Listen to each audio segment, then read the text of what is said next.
Welcome to the Gearbox Podcast. I'm your host, Jimmy Purdy. On this podcast, we're not just exploring the latest trends and technologies in the automotive industry, we're also getting real about the journey. Yes, the bumpy road of mistakes and lessons learned hard along the way. This is the Gearbox Podcast. It's all right, you're a late night party animal anyway. We're good. You're good We're with good. being out late. Yeah. Go see our buddy. Oh man, can we talk about that? Is that all right? Can we? Yeah. Dude, The rap video we were in. I've never experienced something like that in my life. Ogden, Utah. Was that South Ogden, Utah? I don't know if it was south or north. I know it was in Ogden. His name is the bar owner's name is Jorge. Okay. And funny story, I was in Ogden a month before doing training with Mobile One, and for some reason we were in Ogden. And I when I got there, I was like, I think I have to come back here in another month for the Mars, the Institute trade show. Mm-hmm.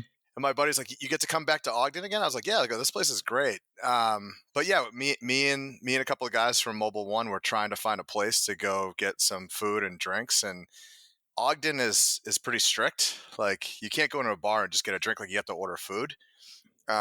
So we're like, all right, this is fine. And then everything kind of shuts down early at like 10:30, 11. And like, this was probably like a Wednesday night. And then I just started Googling on my phone, like bar near me, or like, I don't know, I probably put in dive bar or something like that. And then all of a sudden this place just popped up. And it was kind of like on the outskirts of the city up that hill. And I was like, this place seems kind of interesting, just looking at the pictures and reading the reviews.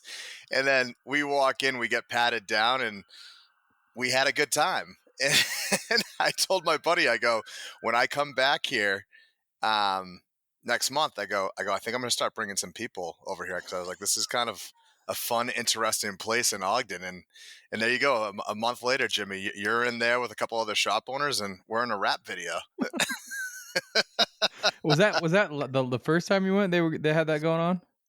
No, the first time. Well, that owner who always gets on the microphone and sings, like, he did that the first night I was there, and I was like, this is pretty interesting. But we were playing darts, and the night got pretty wild for Ogden. But then we flew in Wednesday night for the Institute, and I was actually with my boss and with James, who I work with. And I was like, we were just kind of awake. I was like, did you guys want to go check out this place, Jorge's bar, or whatever it's called? And they're like, yeah, let's go. And they went in there. I brought them in, and they were like, what is this place? And I don't know. We went there 3 nights in a row, and luckily you were there on the third night. I mean, anything goes, That had to been the big blowout, I guess. So there's no way they can keep that up for 3 nights in a row. That's crazy.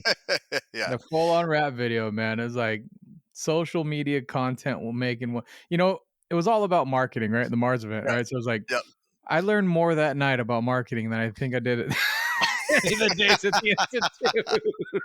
I'm like, that is how you socially, do a little social marketing for yourself. The social media. It's like, that was crazy. Everyone's got phones out. It was like, oh man.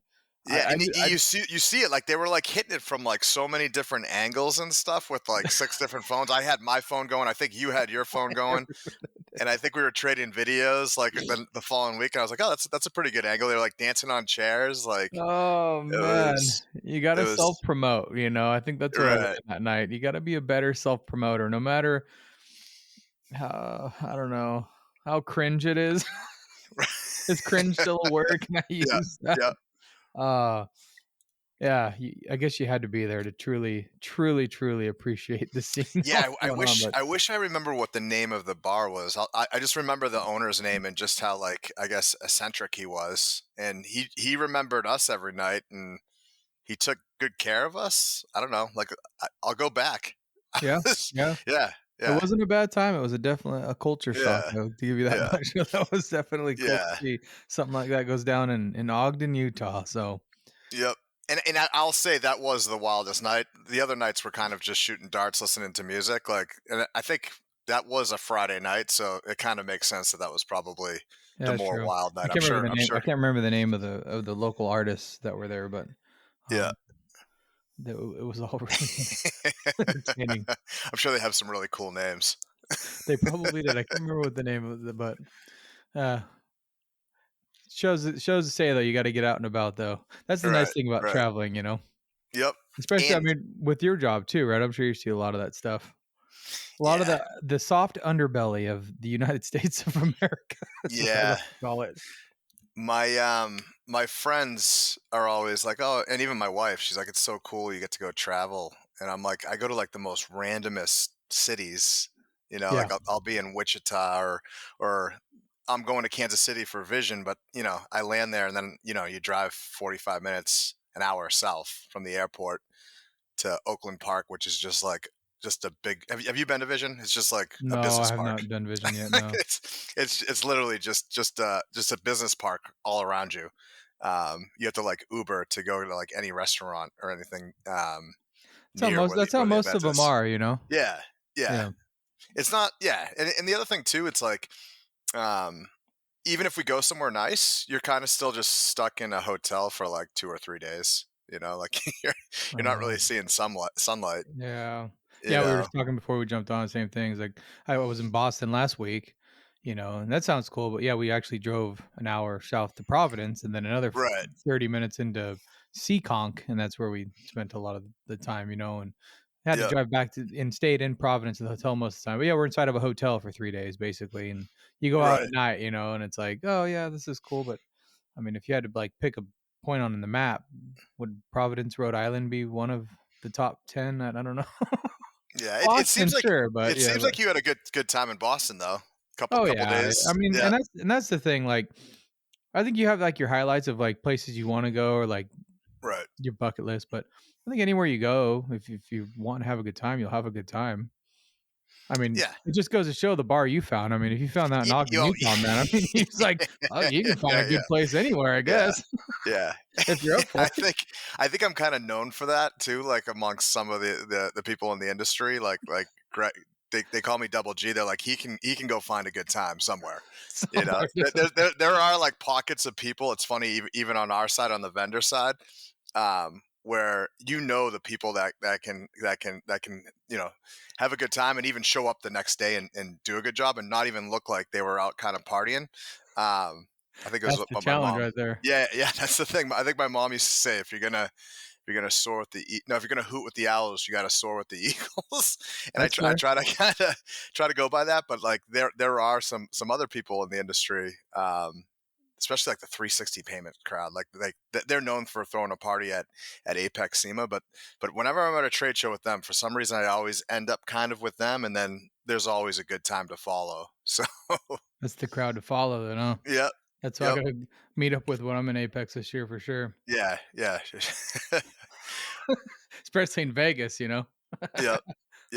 Not But this yeah, it's good though, because yeah, like I said, I have seen tons of the country, which is good. Like I grew up here in New England, and I lived in California for a little bit when I was little. But like this job and like going to all these trade shows and even just doing like market blitzes that we do with like our partners, Advanced Auto Parts, Mobile One, brings me to the most strangest areas of the country, and I've kind of seen it all over the last 3 to 4 years, which is fun. Yeah, that is fun. Well, speaking of traveling the country, what is it that you do when you travel around? Yeah. Let's get into Well, that, huh? yeah. So with my role, I work really close with like our partnerships. So going back to how, if you want to hear how like Mechanic Advisor kind of started, it's actually Oh, yeah. kind Yeah, of an yeah. interesting That's what we're story. here for, Greg. That's what we're here for. That's what we're Okay. here for right now. Okay. Yeah. So my friend Parker, who's our CEO founder, um, I met him in 2006. I was out of college as a telecom sales rep, so I was selling telephones, like literally phones to like businesses. Wow. I was going door to door in It's Boston. like a vacuum salesman. Pretty much. And Parker the founder of Mechanic Advisor, now Steer, he sold phone service, so like phone lines. So I don't know if you remember before, like voice over IP, it was like they called them pots, plain old telephone lines, and then they had like T1s where like if you wanted some sort of internet connection, it was like $500-$600 a month. For like a T1 to get brought into your building. So it was all like hard Yeah. wires and Oh, yeah. hard phones and stuff like that. So I sold the hardware. He sold the phone service. I actually really liked my job. I didn't think I was going to do sales getting out of college, but like literally, I liked going kind of door to door and just talking to people about their business, and just talking to small, medium sized business owners. So like, I enjoyed that.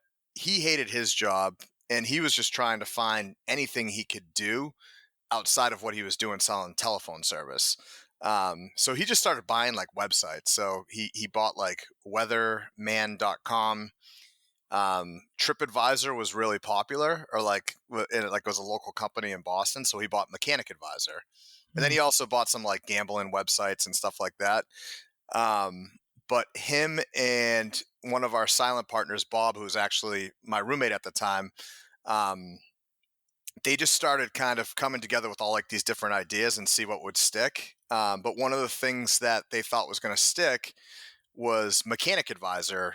So they were explaining it to me. They're like, listen, they're like TripAdvisor's kind of taken off. So we got a great domain name in Mechanic Advisor. Everyone's using Yelp right now for like food and restaurant. And he was like, I had a really good experience with the repair shop here in Massachusetts, and I had a really bad experience. He goes, there's no place to really talk about that. He goes, I could probably go to Yelp. He goes, but it'd be nice if we could actually build a website where people can talk about good experience, bad experiences. And then he talked to like a local business who was like in the yellow pages. So like the big, thick yellow pages. And was like, how much are you paying to be in the yellow pages? And he was like, I'm paying like $400-$500 a month just to be in the yellow pages. So light bulb went off. He was like, we should create a digital directory, and then we'll charge shops just for like exposure, and the directory will build traffic to it. So I looked at him, I was like, all right, good luck, guys. And I kind of was like, I'm happy with my job. I was like, I can't believe these guys are doing that. Fast forward 5 years later, he built up, and he's a really smart person. Like he's really got that entrepreneurial spirit. He went and just learned SEO and like how to like rank on Google. And all of a sudden I saw him, and he was like, yeah, he goes, Mechanic Advisor. He goes, how I built it. He goes, we have like 1 million visitors a month coming to the website to like look at the directory. I didn't believe him. And then all of a sudden, I went over to his house one day, and he pulled up like this page, and I could see like a map of the United States just like pinging as people were like hitting the website. And I was like, oh my God, this is really happening. And then he was like, yeah, and we have like this inbox of all these leads of repair shops that want to advertise on Mechanic Advisor. So at that time I was a pharmaceutical sales rep. So I moved from telecom to pharmaceutical sales. I did not like working at like a big company. I worked at Eli Lilly, which is like a big Fortune 500 company, big pharmaceutical company. I knew I kind of wanted to get out and get back to kind of small, medium-sized business sales, and really kind of feel my impact with my sale instead of just kind of being a number. Yeah, I can see that. Yeah, so I was looking, and I told him, I was like, listen, I was like, let me test out these leads. I didn't really know what I was selling. I just knew I was kind of just selling like top position on mechanicadvisor.com. Sure. And I started calling some of them, and I got credit cards, like, and I didn't know what to do with them. I remember I AOL instant messaged Parker, and I was like, I was like, hey man, I was like, I got this credit card. I was like, I don't know what to do with it. And he was like, looks like we need to set up PayPal. So he set up the PayPal account, and then I quit my job literally like 6 months later. I put an ad out on Craigslist, got my first sales rep, and that's literally how Mechanic Advisor was born. Fast forward 5-6 years later, Parker, I think, was kind of tired of keeping up with Google with the Mechanic Advisor directory and wanted to go more the software route. So he started looking at like, okay, how can we turn these repair shop customers that we have paying for advertising into software customers? So He first came out with telematics, so he literally found some guy, and like this is such like a Parker thing. He found some guy that literally had a device that they put in their cars while they were like racing cars on a racetrack. That like I guess it had some OBD2 function where it detected check engine lights, but it also would like tell you speeds and stuff like this. So it would record the vehicle while it raced. Sure. He bought the device and then branded it Mechanic Advisor and was like, we're going to be a telematics company. he's like, we're going to go out and sell these devices to our repair shops. And, the shop's going to know when they track their customers. Yes. Yeah. So great idea. So literally I was like, okay, let's go out and start talking to shops about it. So the shops were like super excited about it. And this is like 2015, 2016, when like telematics was like a huge buzzword in the industry. So we went in and started talking about telematics. And the shops were like, this is fantastic. This is something that we definitely need. It's a great customer retention tool. So all of a sudden we're like, okay, so let's start thinking about customer retention. And then with that, we had to build a communication platform to let basically the customer in the shop know, hey, your check engine light came on, back and forth. And like, you need to come in, schedule appointments. So we started kind of building the Mechanic Advisor software from there. And then the devices failed. we had one shop that we connected like 100 devices. I think we even flew out to California to connect the devices.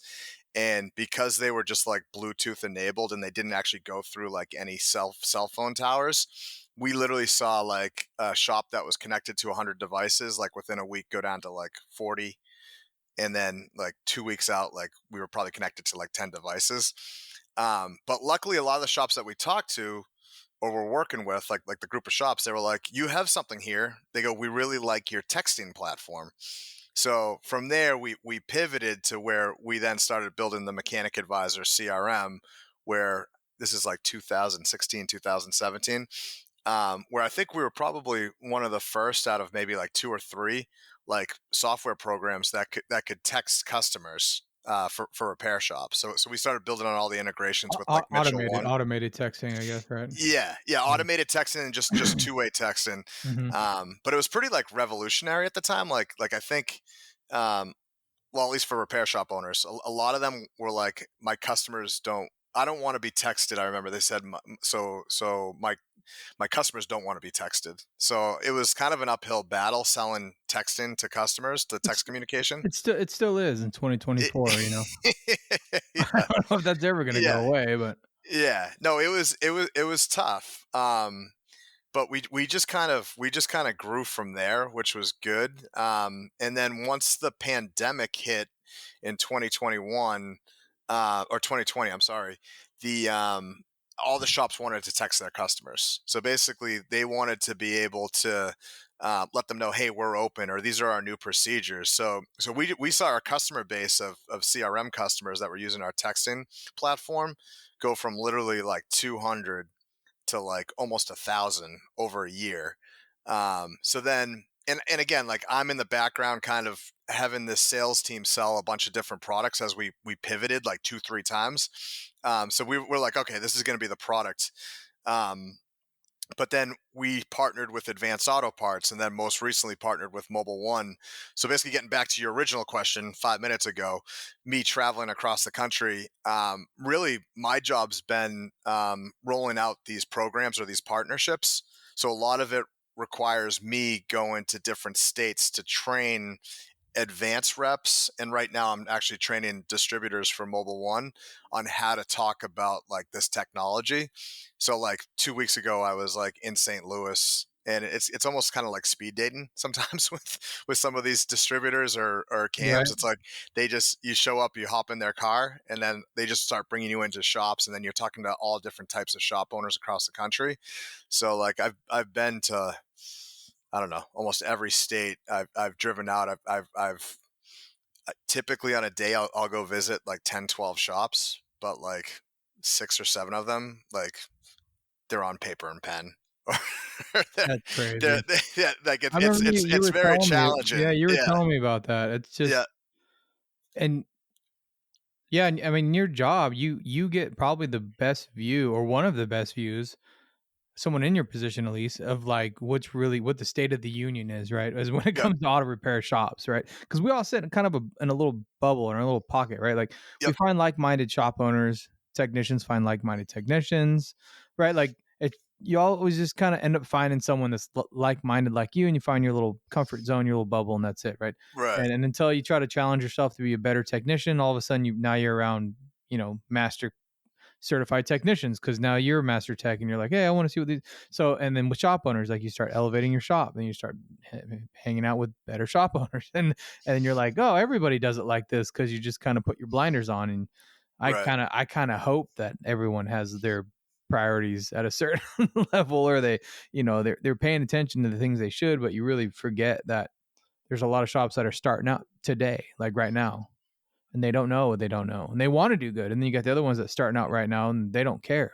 As long as there's Right. cash in their front pocket, they're doing their job right. And every color in between, right? And I remember you telling me about the different shops you see going around the country, and It's oh man, it's I would love to be a fly on the wall, or like hanging out, in that car with you guys as you're cruising around, because it's just the amount of stuff that it's you see. it's wild. Like I said, like and it's almost disheartening sometimes, because you're starting out your day and you're like, this is going to be a fantastic day. Like I get to sell technology to these shops that aren't really using technology, but then you just go in and I can tell right away when I'm walking in, I'm like, this is probably not going to be a good call. I might have told you, it's like all of a sudden you walk into the waiting room and there's just like parts all over the place, and like dust on the parts, and like there's really no place to like sit down that's comfortable. The guy's smoking a cigarette behind the counter, and you just start asking marketing questions, like basic marketing questions. So like, tell me a little bit about your business. Like if I came into your shop today and had some What do you do? yeah, yeah, besides Let's start with that one. ripping cigarettes and just talking to your buddy back there.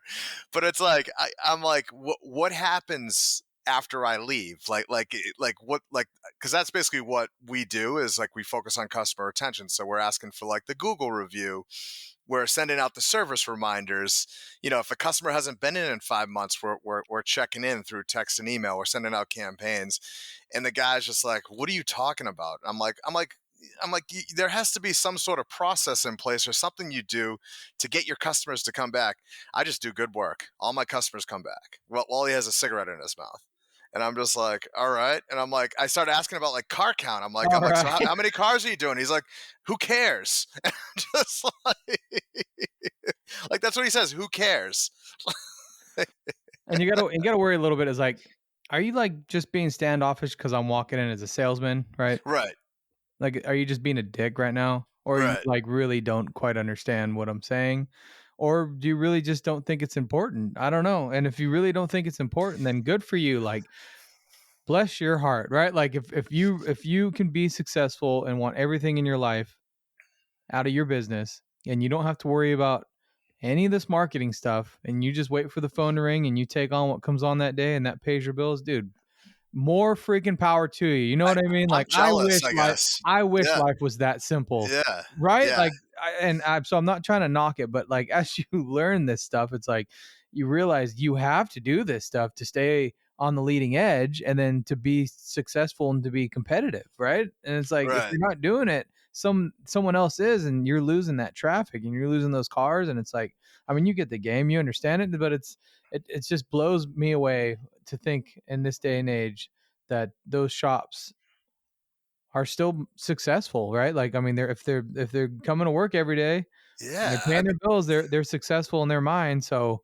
more I, power to them. I talked to one guy the other day. Like I went out around here, probably about 20 minutes west of Boston, kind of a nice area, little remote. And yeah, basically that was kind of the conversation I had. Like he didn't really know his numbers or understand his customers. He just knew that, his bays were pretty busy, and, he sees some of the same faces all the time. So he thinks he's doing great business, paper and pen. And again, like not really an appealing waiting area or really anything going on that I was like really impressed by. But he's got a house down on Cape Cod, like he's happy. Like who am I to like change his business by changing up his business model by being, hey, you should start looking at doing digital inspection. like, Yeah. maybe put a popcorn machine in here, or like something a little bit more welcoming than We can just these increase the empty revenue. oil bottles on the ground over here. Increase revenue like 20 or 30% just by following up with your clients that you already have in here, right? And like, Right. but then I don't want to bother my clients. They're good people. They come in just when they need something. It's like, well, if that Right. works for you, it works for you. You never Right. know everyone's situation. So I hate the blanket statements of like you need to do A, B, and C, right? Right. But starting and seeing the change in where I was until you start doing more retention, you start doing more marketing, and you start seeing how quickly it evolves. It's like I just want to let everyone should at least know. Yeah. Everyone should at least know it's there and not be standoffish. And I was that guy.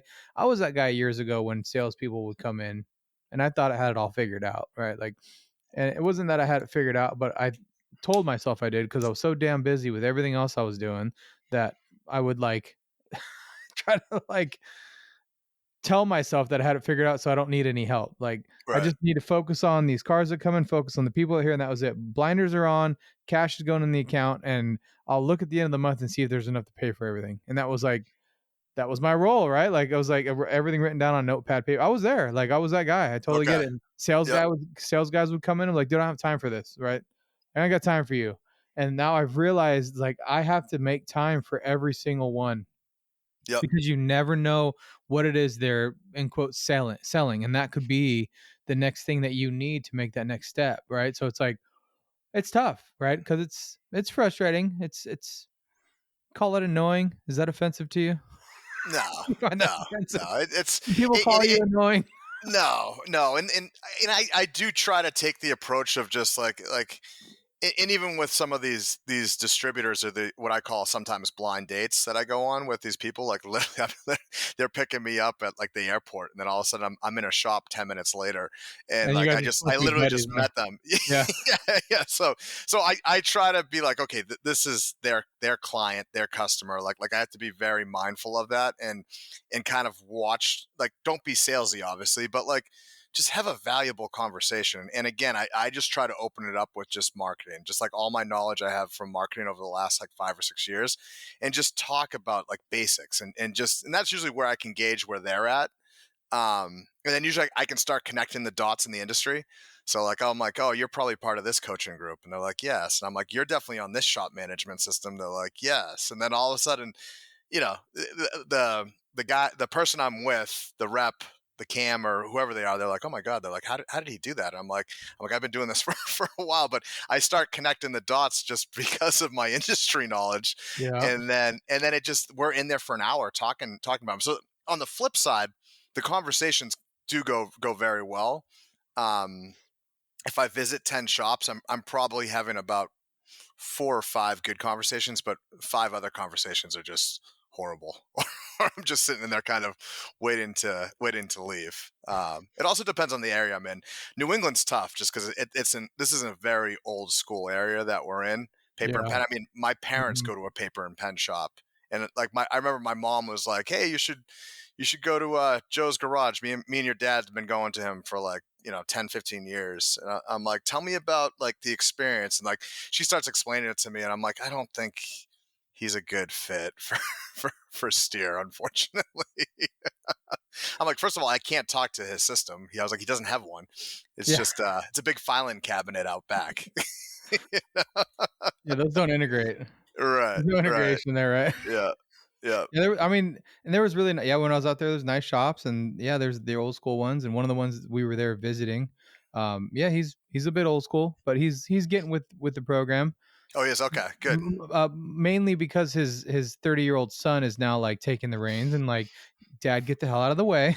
Yep. Let me do my thing. And he's like, no, I'm not changing my labor rate. I'm not doing these things. It's like that's like the easiest things to do to get that profit, that cash flow you need to get these systems to then elevate, and get a better customer experience, right? So, Right. yeah, I mean, you can say it until you're blue in the face, but like you said, and especially as I noticed in the last week, the East Coast and East Coast Boston's like it's a little more old school, you know? Yeah, it's old school, and like, And there's nothing wrong with that, but no, it's I it's mean, harder to get to I the point. appreciate it because Yeah. again, like I've grew up kind of going to the gas station shop too, like for an oil change and for work at like the Shell station around the corner, where again they just gave me a paper receipt.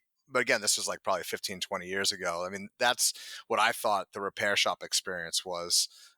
This industry definitely, getting on the software side of things, like opened up my eyes to things. But it's like, to your point, you see the same people at the trade shows, you see the same software companies, the same vendors, the people like we are in like this little bubble of like, people say like the 5% or maybe like the 10% of the industry that get it. But there is like this 90%, that's still just, they're kind of stuck in their ways, which again, to your point, is fine, but it's just shocking to me. And like some of these guys, they don't want to change. Like I think they want to like get buried like at their shop, like they love it, I guess, or something. Like I don't know. they're And, just and on that too is I think for me I think I forget how big that 90% is. Like, yeah, we see each other at the trade shows, we go to these things and events, and some of us can't make it, so it's not like 100% attendance in like that group that you're right, talking about, right? But it's not the biggest group of people. Like, it's enough where we can all pretty well recognize one another when we're there, and it really makes it seem smaller than it is. And when we talk about the other 90%, I don't think we quite, I mean, you probably understand it, but I just don't yeah. understand how big that 90% is. Like, how many freaking independent repair shops there are out there. Have you been down to like Tampa? I'm sure you've been to like Tampa, I have Orlando. not. I've actually never been in You've Florida. never been to Florida. Oh, you're No. lucky. Just kidding. That's That what was I've heard, so I've avoided it, but I'll yeah, be there in February next year, so. yeah. No, no, it's awesome. But that was a place that shocked me. I think there's a repair shop almost on like every corner, like especially in the Tampa area. Like, and they have like those actually, you probably have them in California, like the bays outside. Like for me up in New England, I've never seen anything like that, where there's like there's garage bays and then there's bays actually outside. And Oh, then yeah. like they used to maybe be a gas station, and there's bays under where like cars would park to go get gas. Like Sure. that was Yep. kind of my like that was new and like really different for me because I've never seen anything like that. But they are on every single corner, literally in the Tampa, Orlando area. It's wild to It see. it is. Yep. It's well, there's a lot of cars down there, I guess. I don't know. Yep. You would think with the weather, they wouldn't have that many, issues, but, I mean, it's the easiest thing to do, right, to be a shop owner. Yep. No, let me reword that. It's the easiest thing in the world to start being a shop owner. Right. Other than Right. other than picking up a pan and a knife at Home Depot, and now you're a drywall mud taper, right? Like, it's Right. probably the second easiest, right? But as a shop, I mean, you got to pay rent, and you need a box of tools. Harbor Freight's around the corner, and the bank, like, and there you are. You move right in. You got a tool. You got a bay. You don't even need a rack, right? Like, you can get a car in, do a brake job, pay rent on the shop, and it's like you do 10 brake jobs, your rent's paid. It's like, oh, I'm a shop owner. And it's like that, and That's that it. is the same exact thing as being, not the same exact thing, but in the customer's eyes, right, or the client's eyes, that's the same exact thing as the guy that owns 3 shops, right? That does Yep. 250 cars per shop a month right? Like, they're both shop owners. It's both a shop, right? And that's like the hardest thing to try to communicate. Why is your labor rate so much more than that guy's, right? When he's working by himself in one bay, not that he has no idea what he's doing, but he's working cash only, but he hasn't quite understood that next year he's going to have some serious liabilities that he's got to pay for, right? He doesn't understand all this new technology that he's going to want to pay for to have. So he's just not there yet. And so his labor rate's $85 an hour, and the other shop's $180 an hour, right? But it's like, if someone's shopping around for a brake job, they're looking for price, they're going to go for the $80 an hour. And they just, well, it's a brake job. It's the same, right? Like, you guys are both mechanics, so you're both going to do the brakes the same way. Oh man, I don't even know where to start with that, right? Like, Right. it's like the worst thing in the world to try to like take that conversation and not take it personally to begin with. Like, so you got to take your emotions out of it and then like try to get them to understand, like in your situation selling software, you're trying to take your 6 years of marketing experience, Right. and within an hour explain to the shop owner why what you're doing is important. It's going to help their business. How the hell do you do that? Yeah. In a 3-minute elevator pitch, and it's like, and then at the end of the day, do I even want this person that's just shopping for the lowest price anyway? Is this even worth my time to try to get them to right. understand it? I mean, client advocacy, sure, I need to take the time to do that, but man, is that going to be an ROI for me, or is it just like blowing hot air at this guy? And he's like, okay, well, you're still the most expensive, so I'm going down the street. Right. And that's the other thing too. And like I tell you, when I visit like 10 shops a day and 5 of them are disqualified, basically, the first thing they say is, I'm the cheapest in town. Everyone comes to me. Like that I hear almost every single day. And it's not just one shop I hear every day when I do these visits. They're proud of it. They're proud that they have the lowest price in the area. And like they almost like pump their chest up like I have the lowest price, and that's why everyone comes to me. Especially now that I'm working more with on the quick lube side of stuff. Like it's so common to hear that my oil change is the cheapest. I'm just like, and again, like it's like I'm kind of telling the person with me, I'm like, we should probably go to the next shop. I was like, these doesn't want to talk to me about my $300 to $500 a month software. No, that's all his gross profit margin right there. You know, right. No, it's crazy. That would just tank his whole freaking operation. That $300 a month.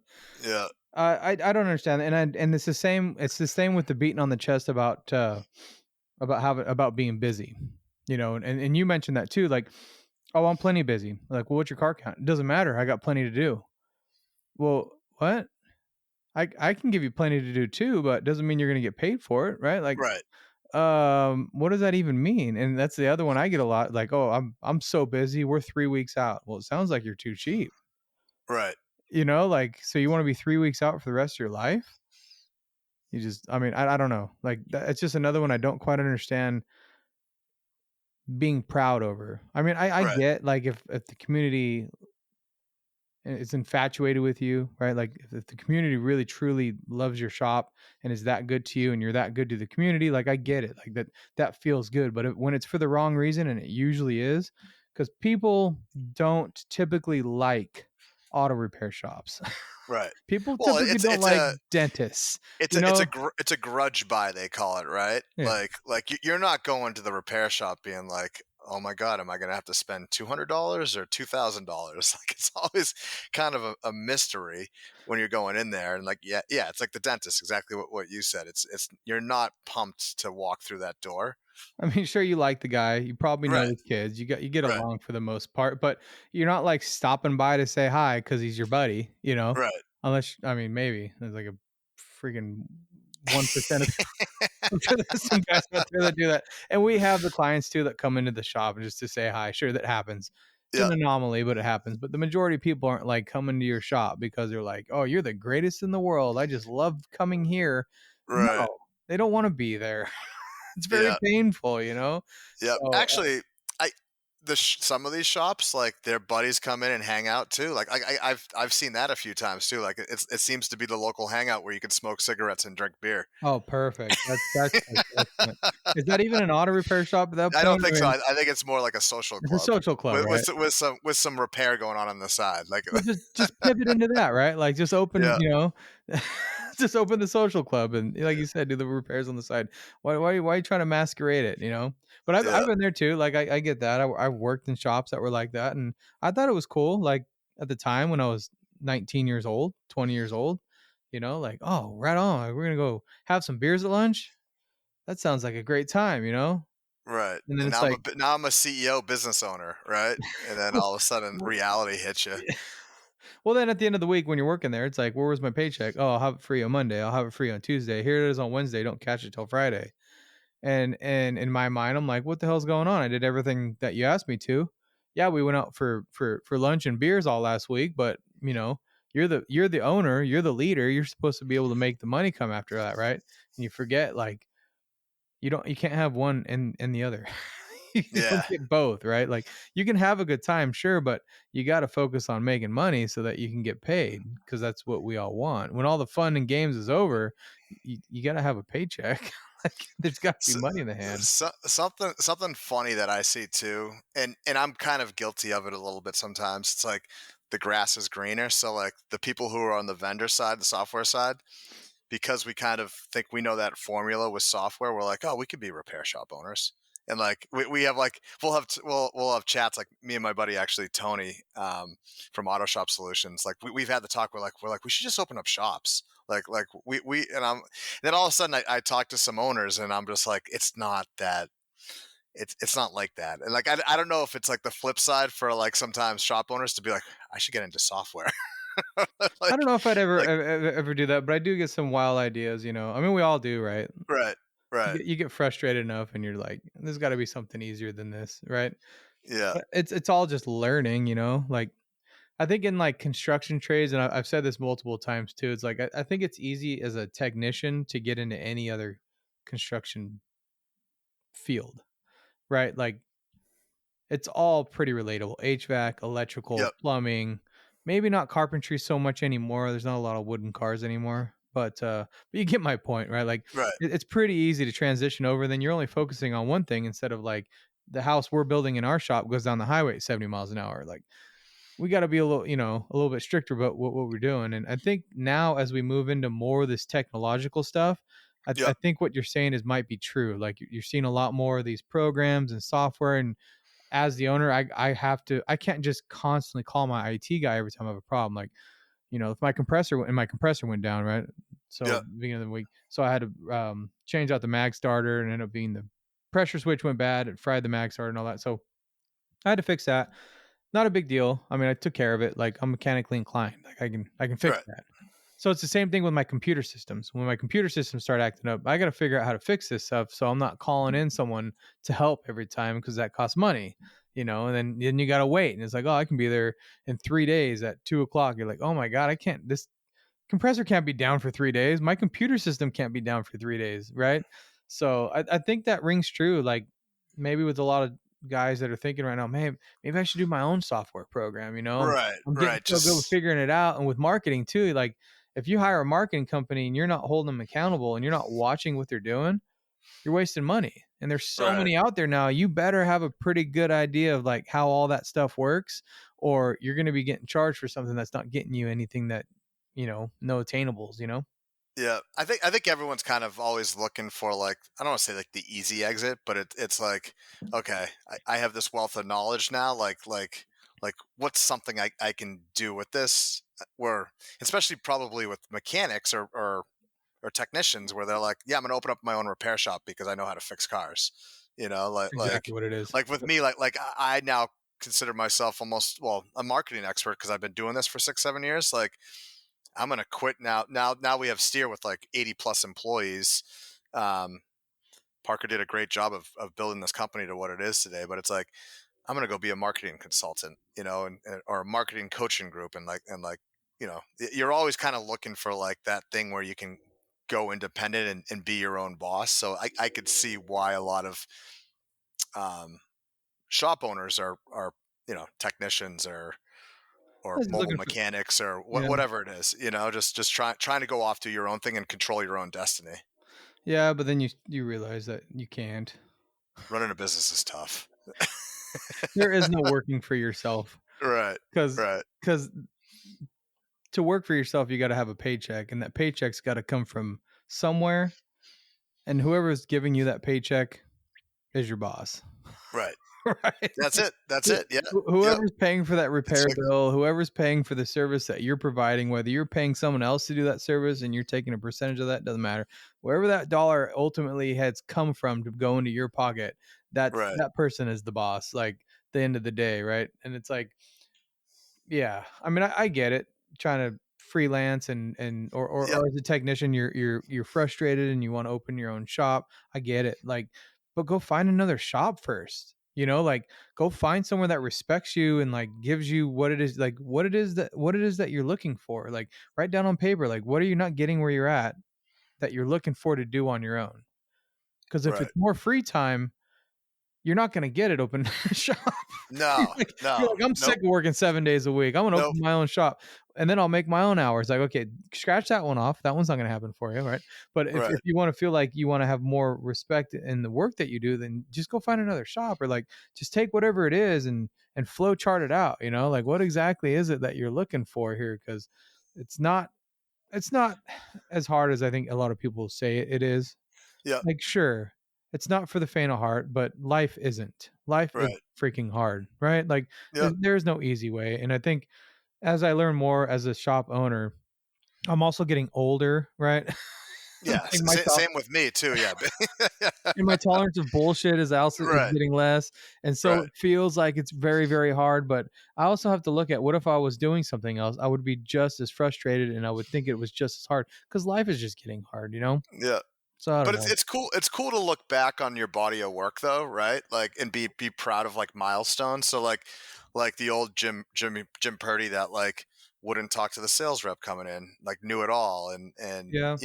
and now you've gone up that hill, you've done the battle, but I'm sure you've hit milestones that you can look back on and be really proud of. I know personally I have with what we've done here at Steer by Mechanic Advisor. Like there's been so many things. Like if you told me when we started the company, when it was literally just me like cold calling shops about these directories and Mechanic Advisor, that we'd have a advanced auto parts partnership or even a Mobile One partnership, I'd tell you were crazy. But it's just putting your head down, doing the work. And again, like super proud of looking back at what we've done. There's still so much more to do, Yeah. which is, crazy. But you sometimes have to take a step back and be happy that, you've built what you've built. I mean, now you have a podcast. Like there's so much, and I think you're in a really cool studio right now, unless this is your office This is slash my studio. office. Yeah. Yeah. It's multi-purpose. But I do think it's important just to kind of take a step back and like just look at those small accomplishments to get to where you are. Oh, absolutely. And I realizing that is not linear, and you did the motion, Yeah. right? The ups and the downs. Yeah. And I think we want it to be linear, right? Like we want to do this, this, and this, and that gets us to here. Yeah. And then we say, oh, it's one step forward and two steps back and one step forward, and it's like, no, it's just not linear, Right. And you're just constantly trying to reach for the top and get to the pinnacle, and then you're like asking everybody, and you're like, what do I do? And I'm sure you get that with marketing, right? It's like, Yep. that's got to be, you got to be honest with me, is that like the biggest question you get? Like, so what do I do to get more cars? Yeah, I mean, it's like What's the sales, secret? right? What's the secret? What's Like, the what do I do? silver bullet, right? There's no there's no silver bullet. If we had the silver bullet, we Yeah, please tell me. I'd be retired. I would have retired 10 years ago when I was selling directory listings and Mechanic Right. Advisor. No, I mean, you always have to be changing up what you're doing, testing different marketing, seeing what works. Like I always talk to shops about not only A/B testing, but ABCDE testing. Like you always have to be trying new stuff out. It's like even like simple postcards, right? So like customers sometimes they like poo postcards. They're like, I don't want to do postcards. Like if I get a postcard, I throw it in the trash. I'm like, well, that's you. I was like, you don't know what your customer base is like if they like postcards or respond to it. I was like, send out 100. They're like 50 cents per. It's like And also, spend $50 on some postcards and see if they come back. And if they work, great. If not, like that's what also would you do if you showed up to your own shop? right, Would you buy what you're selling? right. No, right? You're not Right. your ideal customer. Yeah. Yeah. And that's something that happens sometimes where it's kind of frustrating. It's just like the whole entire, I don't want to be texted. My customers don't want to be texted. No, that's not true at all. You got to test out everything, and that's the biggest thing with marketing. Again, like I said, like test out everything, test out postcards, test out texting, test out different messaging, different sequences of messages. Like if you're checking in with, or you're sending like declined services to customers 30 days out and it's not working, well, maybe it's too soon. Try 60 days. Look at the data. I talked to a shop the other day. They go, we do 21 days. And it was the first time I ever heard 21 days. And I thought it was kind of random. I mean, 3 weeks, I guess that makes sense. But they were very confident. They're like, this worked for us. And this is what our customers are used to. for decline services, and that's what we do. We need steer to do 21 days. I was like, perfect. I was like, we could set it up. Out of the box, steer does 30, 60. I have a customer in Nebraska that likes to do 60 days out or even 90 days out. So again, it's one of those things where you have to be open-minded with marketing. There's no silver bullet whatsoever. Keep changing it. Yep. And steal ideas from people. Yeah, a lot of ideas. Well, like I've always said too, and I like the idea of like when you get all that spam emails, or like you mentioned, when you get those postcards and you throw them away, that is like valuable insight right there, right? Like, so why don't you take that multi-million-dollar postcard campaign that some huge hedge fund put together and freaking copy it, right? And put your name on it and send it out to your customers. Because guess what? They spent a shit ton of money to get the colors, the font, the location, like the placement. Dude, like, that's like mind blowing that people spend that kind of money. There was a shop in Providence. Oh, I can't remember the name of it. You've probably been there. Was it the one that you were in that was like super bright? Yeah, the green ProTech Auto. ProTech Auto. Have you been there? Yeah. No, but I they're on my radar. Definitely. I feel like that's a shop I would want to walk into. Dude, and have the nicest guy in the freaking world. Like, oh my God. And the facility was just spotless, immaculate. I mean, Friday, right? We went in there Friday at 3:00 unannounced. And he just popped out and he was like, "Hey guys, hey, we're from the Institute and we're part of the group process. And oh man, you guys want me to show you around?" And it was just like, it's Friday at 3:00, like, and it's like, but everybody's doing what they need to be doing, like, and he's just walking through the office. They're like kind of walking around up. No one's got a damn question for him. It was like he walks out, the techs are like, "Oh hey boss," and they're just back doing their thing. It was like, dude, this is awesome. And he's just like totally level-headed, just like cruising through the place, not that he wouldn't help if he needed. I mean, you could tell he was kind of like, and it's like, "Hey man, you need," it's like, "No, everyone's good. Everyone's doing their thing. Friday at 3:00. Oh, we're just wrapping up for the day and giving these guys a tour." And it's like, it was just like, do you do this often? He's like, "No." I was like, damn. That's what makes my visits worth it. So if I can go into 3 or 4 shops like that, my day was a success. Like if I can talk to 3 or 4 owners that are like that, and I do see that, which is great. And a lot of times, sometimes they're actually our customers when I go out to visit them. Like they're super happy to see me. They want to give me a tour of the shop, and like they're super proud of what they built. But like that makes my day when you walk in and the shop owner's like, "Come on in," and they start just showing you all like their new hunter alignment equipment. Like they're bringing you out back, showing all this stuff, and they're just like super proud of what they built. Like again, that makes my experience visiting shops 10 times better and so much happier being in this industry and doing what I'm doing. Yeah. I'm sure. I'm sure that made your day, right? Oh, it was. Yeah. I mean, I spent 3 days prior to that, like going to another shop and nothing wrong to say about that shop, but that's all we did for 3 days. And I was still excited to see him being excited to show us someone who's never met before in his whole life. Right. Friday at 3:00, because we know how Fridays are, to like take the time to do that and get out. And he was talking about the process of like all the letters. So he saw the post I had with all the letters on the walls and the colors. And yeah, he said he spent a lot of time and a lot of money, like with fashion designers, finding the correct font, the correct color of the font, the correct size of the font to go with those colors. And it was like, it wasn't just like, "Oh, let's try this and see what happens." And no, everything was like, he spent dollars in research to get all that stuff like exactly. I'm like, I didn't even think about doing that. He's like, "Yeah, like people like Abercrombie and Fitch and like fashion designers for that industry, that's what we use to design the waiting room." Like, that blows me away. I'd never even thought of that. Like, I'm just like, let's throw a color on the wall and see what happens. Like, I don't like that font. Let's do it again. Or then it stays up there for 2 years and you're like, I freaking hate that. But one of these days I'm going to change it, because that's how we all are, right? Like you do something and you're like, I got to change that next week. And then 2 years go by. But he had a scent pumped in through the vents. Oh, wow. Custom made scent pumped in through the vents. So everywhere you went in the shop, it was like, what is that? It smells fantastic. Oh, wow. Yeah, this is the exact opposite. And it wasn't like, it wasn't fruity foo-foo stuff. It was just like you're hanging out with somebody that just like you met someone at like, I don't know, at a club or at a bar, and it's like, "Oh, that guy smelled great." Like I'm not too proud to say it, you know, like, Yeah. damn, Yeah. that dude smelled good. You know, like, it was like that. It was like, you just instantly trust somebody. It was like, it was so, Right. I'm like, what's that scent? Oh, it's a custom scent. I'm like, damn, you got this all freaking figured out. Right. This, I mean, that's pretty good to hear for up here. Like he must be doing pretty well for up here if he's got that type of experience. Yeah, I mean, it's all marketing and sales, right? Like a lot of the Right. stuff that I think falls kind of flat with most auto shops is like we don't want a waiting room, and as long as you got someone answering the phone, the important thing is making sure the shop's clean and the shops and the cars are taken care of. But Right. having that customer experience is like it's so missed, you know, Right. and the level of the clients that were coming in, and it was just like such a quick interaction for the service advisors. They'd come in like, oh, here, drop it off. Okay, we'll see you. We'll call you soon. It was like, Right. and watching that interaction, it was like by the time they're already there or they're coming back for the second time, there is no questions. Like, this is my spot. This is my guy.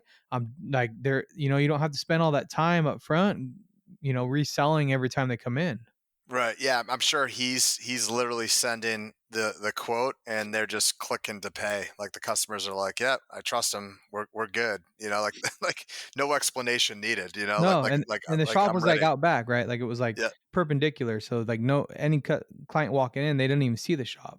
Well, there Right. was a big window that kind of faced on the back side of the office, but I mean, what I guess what I'm getting at is like the importance of that area and like Right. how that's so missed and like it because it's a retail exchange, right? Like it's retail consumers, you know, like we don't need to show car parts. How many times you walk into a shop and there's like car parts on the That's what I was freaking, saying. Yeah, with like dust all over him. but like old broken Right. car parts, and they're like, Yep. oh, I show this to my customers so they can see what it is I'm Oh, talking about, yes. Yeah.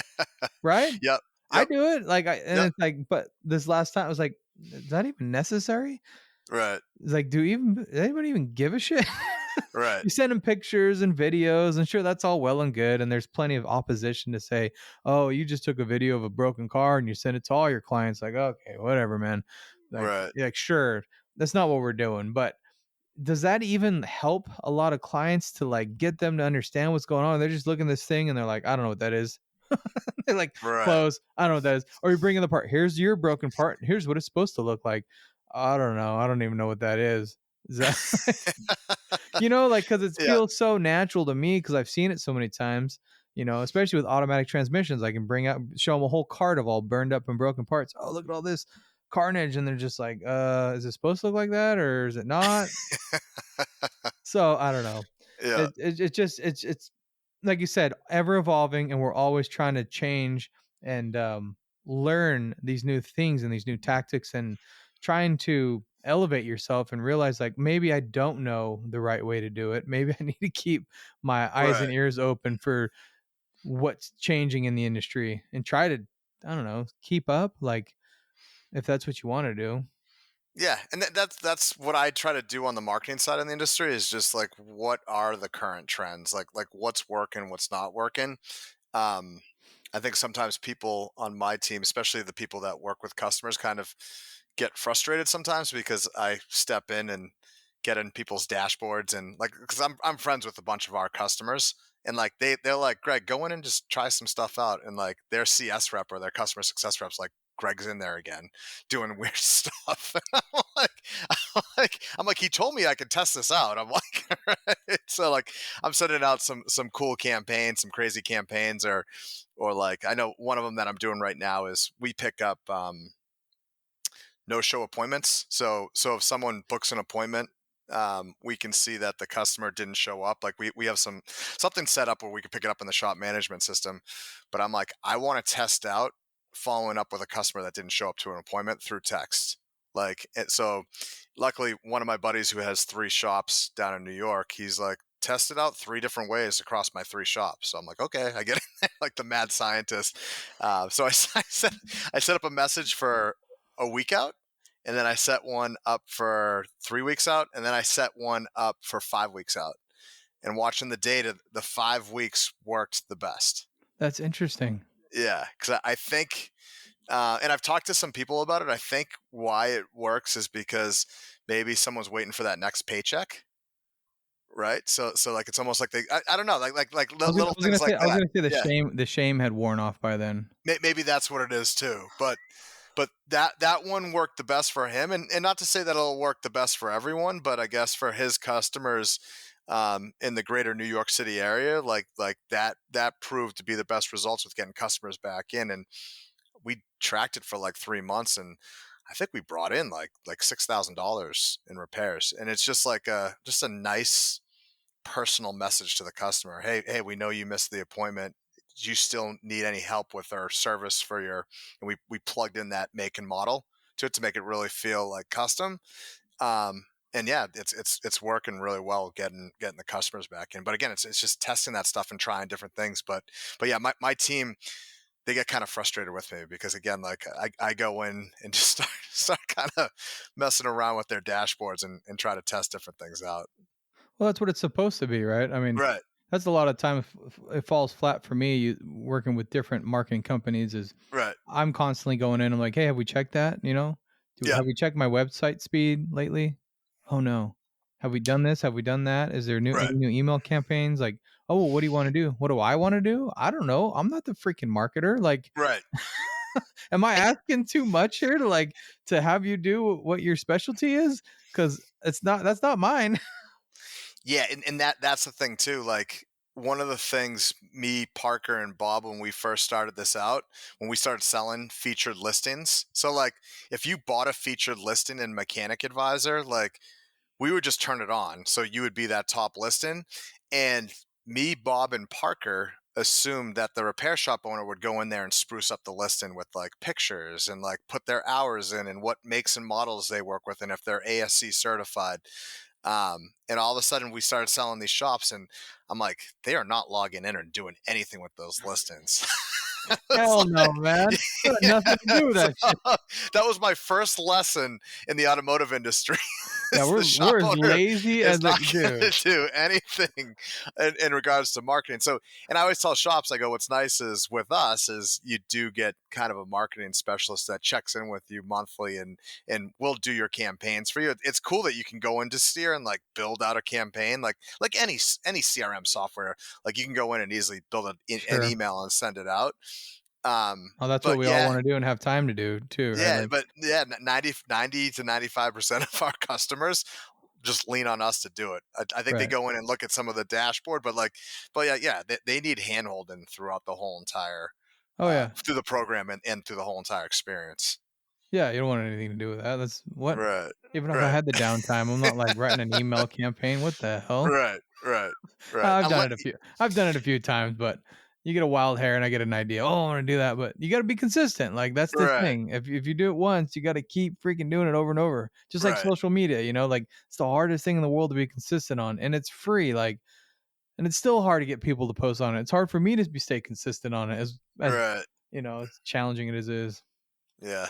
No, it's tough, but I don't know. It's fun. I'm learning something new every day, but yeah, I am hoping that like some things start to change, especially up here in New England. I'm hoping the younger sons come in, kick the dads out, and start adopting the new technology. The other thing too is like there's consolidation going on. So a lot of these groups, and we're working with a lot of these groups that are going out and they have 15 20 shops right now that they're hoping to have 30 40 in like the next year or two. They get it, which is good. I think they are changing the industry. They are going in and making nice waiting room areas. They're implementing technology. They're taking customer success really serious, and they do have good procedures to really level up. I don't see it happen up here just yet, but I'm hoping they're coming our way. Yeah, I've heard that too. I don't know. Who knows how that's going to go? Right. Yeah, that was 2 years ago that started these groups coming together and these investment groups basically. Yeah. And I don't know if it's going to last. Right. I just it's a tough industry to try to monetize, right? And that's what they're doing. Like, and maybe they got it. Maybe they figured out the secret sauce to like make all those different things work. But I don't know. Like, you start getting can they get over 2030? That's what I mean. Yeah, I know. Like a lot of them, I'm seeing kind of get to like 20-ish maybe, and like that's kind of where they're plateauing. Yeah, and There's that's only like like one or two I think that are like over 100, 200. And I don't know, maybe it's the plateau thing. Once you get, they say 2 shops is harder than having 3, right? Oh, really? I don't know, for Okay, yeah. MSOs, that's just what I've heard. I have no idea. That No kind of idea. makes sense because it's like having kids, I guess, too. Like after Maybe, I don't after you know. have like a couple kids, it's like super easy. Maybe you stop caring. Maybe it's just Yeah, in your own yeah, mind. Like you're just like, yeah, "Look it, yeah. I don't know." The art of not giving a shit. If I lose one of them, I still got 2, so that's Yeah, fine. yeah. That's it. But if you have 2 and you lose one, then it's like, "Oh, Right, shit, that's not good." right. Yeah, I don't know. So maybe it is that tipping point of, like, getting to yeah, who knows? But Yeah, I've seen 5 or 6 shops, and that's kinda where most people kinda head off. Like, that right. seems to be it, right? And it's same, like, Yeah, kinda with employees too. Like, you get up to 6 employees, and then getting to the next step is, like, all of a sudden you have 12 to 15, and it's like those, like, steps in between where it's like you're either gonna get up to that next one or you're not, and then all of a right, sudden you go from like that 20 employee, all of a sudden you have 150 employees. You're like, what the hell? right, right. Yep, Like, how's that easier? I don't know. Well, you put the right people in place, and then it makes it easier. But I don't know. It'll be interesting to see. I know a lot of people get nervous about it, and then a lot of shop owners that I've talked to are trying to set their shops up to be bought. Like, so if they right, come through the area, like they got their numbers in order, everything's done and dialed, and it's like they walk into the shop, like, here you go, sir. Here's everything you need. How much can you give me? And they're just like ready for that exit plan to take their $1 million and run or whatever it ends up being. But right.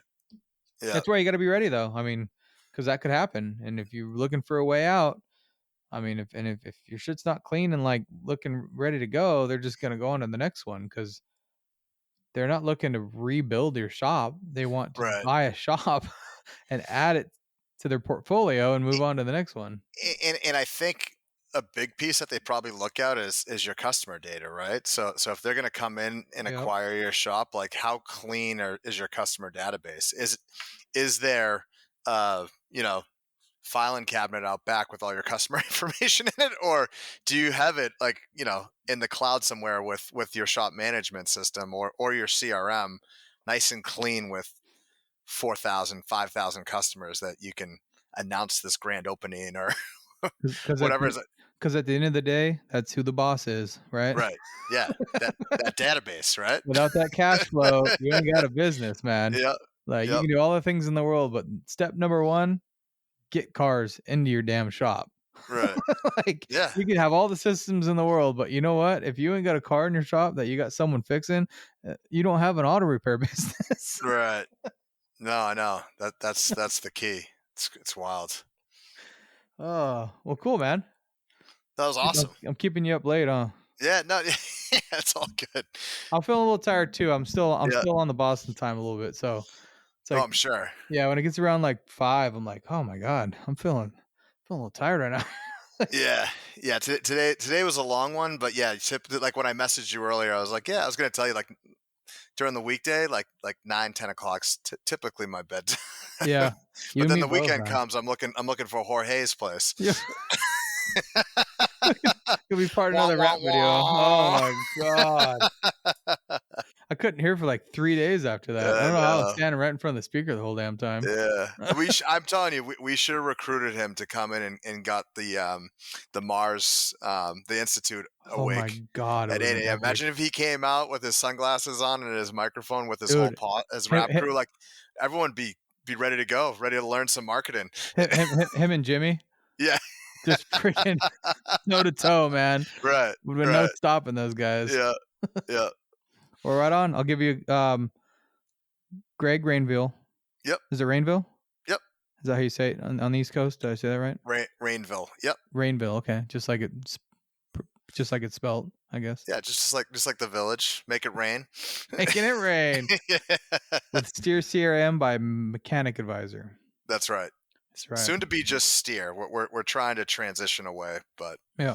Steer by Mechanic Advisor. Right on. Well, thanks for coming on. Yeah, that was awesome. I look forward to doing it again.